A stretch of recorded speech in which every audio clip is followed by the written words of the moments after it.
கோவை விமான நிலையத்தில் முன்னாள் மாநில பாஜக தலைவர் அண்ணாமலை செய்தியாளர்களை சந்தித்து வருகிறார். அந்த காட்சிகளை பார்க்கலாம்.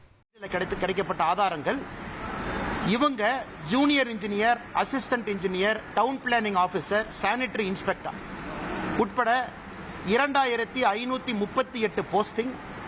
அதில் 2 லட்சம் பேர் எழுதுறாங்க. அண்ணா யூனிவர்சிட்டி, அண்ணா பல்கலைக்கழகம் அந்த பரீட்சை நடத்துறாங்க.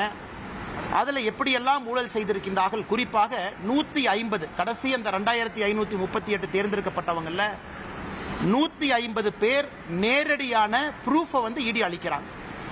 வாட்ஸ்அப்பில் எப்படி கம்யூனிகேட் பண்றாங்க, பணம் யாருகிட்ட கொடுத்தாங்க, அபிஷியலா அண்ணா பல்கலைக்கழகம் ரிசல்ட் டிக்ளேர் பண்றதுக்கு ஒரு வாரத்திற்கு முன்பு KN நேருனுடைய சகோதரர் அவரு கையில் KN ரவிச்சந்திரன் அவருடைய கையில் வாட்ஸ்அப்ல அந்த முழு லிஸ்ட் இருக்கு.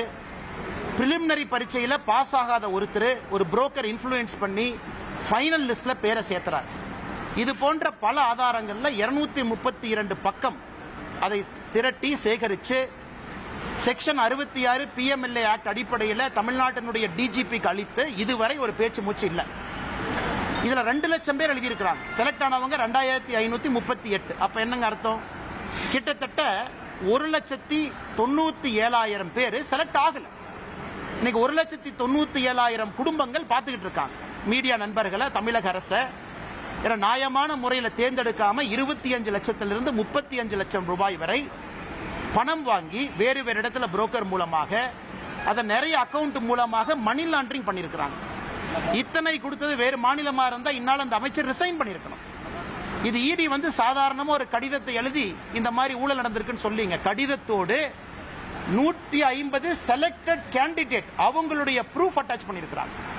அதன் பிறகு KN Ravichandran, KN Manivannan, KN நேருனுடைய உடன் பிறந்த சகோதரர்கள் 2 பேரு, அந்த ட்ரூ வேல்யூ ஹோம்ஸ்ல பணிபுரியக்கூடிய 4 பேர், 6 பேர்த்தினுடைய வாட்ஸ்அப் மொபைல் போனுடைய டிரான்ஸ்கிரிப்ட். அவங்களுக்குள்ள என்ன பேசினாங்க, ஒரு புரோக்கர் KN ரவிச்சந்திரன் அவங்ககிட்ட பேசின ரெக்கார்டட் கால், இத்தனை விஷயத்தை கொடுத்து 888 கோடி ரூபாய் ஊழல் நடந்திருக்கு. அதை பத்தி எதுவுமே பேசாம KN நேரு அவர்கள் பதில் சொல்றாங்க, இது திராவிட மாடல் ஆட்சியின் மீது பழி சுமத்துறாங்க. அதனால் முதலமைச்சர் அவர்கள் நேரடியா இதுல உடனடியா தமிழ்நாடு DGP அவர்களை FIR போட சொல்லணும்.